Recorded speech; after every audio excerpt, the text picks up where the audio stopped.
بسم اللہ الرحمن الرحیم۔ السلام علیکم ناظرین سامعین، آپ سب کو اے این ناول کے اندر خوش آمدید۔ ہمارے اس ناول کی جو ہے آج ہے 7ویں قسط، تو اپنی 7ویں قسط کو سٹارٹ کرتے ہیں۔ زرحان ڈرائیونگ کر رہا تھا جب اسے اپنے کندھے پر بے تحاشا درد کا احساس ہوا، مگر اپنے درد کو برداشت کرتا گاڑی چلا رہا تھا۔ وہ جلد از جلد حویلی پہنچنا چاہتا کیونکہ اس کے کندھے کا درد بڑھتا جا رہا تھا۔ آخر کار 10 منٹ مزید گاڑی چلانے کے بعد اس کی گاڑی حویلی میں داخل ہوئی۔ گاڑی پورچ میں کھڑی کر کے حویلی کے اندر جانا پڑا۔ ہمیشہ کی طرح بڑی اماں اسے لانچ میں ہی بیٹھی دکھائی دی، جبکہ زینت بیگم، اماں جان، حور اور فاریہ کے ساتھ کچن میں موجود تھی، اور لائبہ گاؤں کے کچھ بچوں کو بلوا کر انہیں کتابیں بانٹنے میں مصروف تھی۔ السلام علیکم بڑی اماں، کیسی ہیں آپ؟ زرحان بڑی اماں کے نزدیک بیٹھتے ہوئے بولا۔ وعلیکم السلام، ٹھیک ہوں۔ میرا بچہ کیسے ہے؟ بڑی اماں محبت سے اس کے سر پر ہاتھ پھیرتے ہوئے بولی۔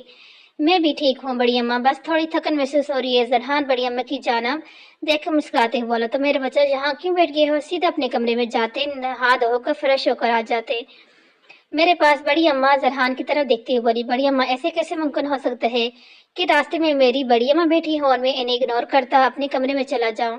ایسا تو ناممکن ہے، زرحان مسکراتے ہوئے بولا۔ تو زرحان کی اس قدر ادب اور احترام پر بڑی اماں کا دل خوش ہو گیا۔ ان کے پوتے اور پوتیاں تھے ہی ایسے، ان کا احترام کرنے والے، سب سے زیادہ ترجیح دینے والے، اور یہ ان کی تربیت کا اثر تھا جو ان کے ماں باپ اور بڑی اماں نے مل کر کی تھی۔ مجھے پتہ ہے ایسا ممکن نہیں ہے میرا بچہ بھی، تو تم جاؤ اور جلدی سے فریش ہو جاؤ، سارا دن کے تھکے ہارے گھر آتے ہو، تھوڑا آرام کر لینا لیا کرو۔ بڑی اماں زرحان کے آرام کی تاکید کرتے ہوئے بولی، کیونکہ وہ کورٹ سے آتے ہی کھانا کھانے کے بعد ڈیرے پر چلا جاتا تھا۔ ویسے بھی عنقریب وہ اس گاؤں کا سردار بننے والا تھا۔ سردار بننے سے پہلے ہی پچھلے 4 سالوں سے اس نے گاؤں کی ساری ذمہ داری اٹھا رکھی تھی۔ گاؤں والے تو زرحان کو ہی اپنا سردار مانتے تھے، مگر زرحان کا دل یہ گواہی نہیں کرتا تھا کہ وہ اپنے بابا جان کے ہوتے ہوئے خود سردار بنے، اس لیے اس نے صاف انکار کر دیا تھا کہ جب تک اس کی بابا جان ہے تب تک وہ سردار نہیں بنیں گے۔ سریف پچھلے کچھ عرصے سے بیمار رہنے لگے تھے، اس لیے انہوں نے فیصلہ کیا تھا کہ زرحان کو سردار بنایا جائے گا، اور سرہیب صاحب کا یہ فیصلہ پورے گاؤں کو بہت پسند آیا تھا۔ زرحان سکندر ایک ایسی شخصیت تھی جس کے اندر آنے کے لیے صرف ایک گاؤں نہیں بلکہ 14 گاؤں تیار تھے، اور 14 بستیاں چاہتی تھی کہ ان کا سردار زرحان سکندر بنے، اور کچھ ہی دنوں میں زرحان سکندر یہ عہدہ حاصل کرنے والا تھا۔ اس نے ایک ساتھ 14 گاؤں کی ذمہ داری سنبھالنی تھی۔ جی بس میں ابھی فروش ہو کر آتا ہوں، پھر کھانے کی ٹیبل پر ملتے ہیں۔ زرحان بڑی اماں کی طرف دیکھ کر مسکراتے ہوئے بولا اور اپنی کمرے کی جانب بڑھ چلا گیا۔ زرحان کے جانے کے بعد بڑی اماں نے ایک ملازمہ کے ہاتھ حور کو پیغام بھیجا کہ وہ آ کر ان کی بات سنے۔ اماں کا حکم سنتے ہی ملازمہ فوراً حور کو بلانے چلی گئی۔ حور کچن میں کھڑی بریانی بنانے میں مصروف تھی۔ جب ملازمہ کچن میں داخل ہوئی، بی بی جی وہ بڑی اماں آپ کو بلا رہی ہیں، بول رہی ہیں کہ آ کر ان کی بات سن لیں۔ ملازمہ حور کے قریب کھڑی ہوتے ہوئے بولی، تو حور نے رخ موڑ کر ملازمہ کی طرف دیکھا۔ مجھے بول رہی ہیں جو آپ؟ حور ملازمہ کی طرف دیکھتے ہوئے بولی، ہاں بیٹا تمہیں ہی بول رہی ہیں، بڑی اماں تمہیں بھی بلا رہی ہیں، جاؤ جا کر بات سن لو۔ ملازمہ کچھ بولتی اس سے پہلے ہی اماں جان حور کی جانب دیکھتے ہوئے بولی، لیکن اماں جان یہ جل جائے گا۔ حور چولہے پر رکھے پتیلے کی طرف اشارہ کرتے ہوئے بولی جس میں بنانے کے لیے مسالہ بن رہا تھا، کوئی بات نہیں تم جاؤ، فاری دیکھ لے گی۔ اماں جان مسکراتے ہوئے بولے۔ حور نے ہاں میں سر ہلاتے ہوئے اپنے ہاتھ دھوئے اور اپنے اسے رومال سے صاف کرتی کچن سے باہر نکل گئی۔ جی اماں جان خیریت، آپ نے مجھے بلایا؟ اور اماں جان کے قریب جاتے ہوئے بولی، ہاں بیٹا زرحان ابھی آفس سے واپس لوٹا ہے، آج وہ کافی تھکا ہوا لگ رہا ہے، وہ فریش ہونے کمرے میں گیا ہے، جاؤ تم اس سے کپڑے نکال کر دو، اس کا حال چال پوچھو اور اس کے لیے پانی لے کے جاؤ۔ بڑی اماں حور کی جانب دیکھتے ہوئے بولی، جی ٹھیک ہے میں بھی لے کے جاتی ہوں۔ حور مسکراتے ہوئے بولی، وہ دوبارہ کچن کی جانب بڑھ گئی کیونکہ اسے زرحان کے لیے ٹھنڈا پانی لے کے جانا تھا۔ کیا بات ہے بیٹا، بڑی اماں کی بات سن لی، اتنی جلدی واپس آ گئی؟ اماں جان حور کی طرف دیکھتے ہوئے بولی، جو 1 منٹ کے اندر واپس بھی آ گئی تھی۔ جی اماں جان وہ گھر آ گئے ہیں، اس لیے انہوں نے پانی دینے جا رہی ہوں کمرے میں، یہی بتانے کے لیے بڑی اماں نے بلایا تھا۔ حور فریج سے ٹھنڈا پانی نکال کر شیشے کے گلاس میں ڈالتے ہوئے بولی، تو اماں جان مسکرا دی۔ حور کے وہ کہنے پر، زرحان کا نام نہ لینے پر اماں جان کو بہت خوشی ہوئی تھی۔ وہ گاؤں کی نہیں تھی لیکن پھر بھی ادب و لحاظ، شرم و حیا اس میں کوٹ کوٹ کے بھری تھی۔ پانی کے گلاس ٹرا میں رکھ کر حور کچن سے باہر نکلی، اپنے کمرے کی جانب قدم بڑھائے۔ کمرے میں داخل ہوئی تو زرحان اسے سامنے صوفے پہ بیٹھا ہوا دکھائی دے۔ وہ صوفے پہ بیٹھا، صوفے پیش پر اپنا سر ٹکائے آنکھیں مونڈے بیٹھا ہوتا ہے۔ اسے ایسے دیکھ کر حور کو تھوڑا عجیب سا محسوس ہوا کیونکہ وہ کافی تھکا تھکا سا لگ رہا تھا۔ السلام علیکم، حور کی نرم اور خوبصورت آواز سن کر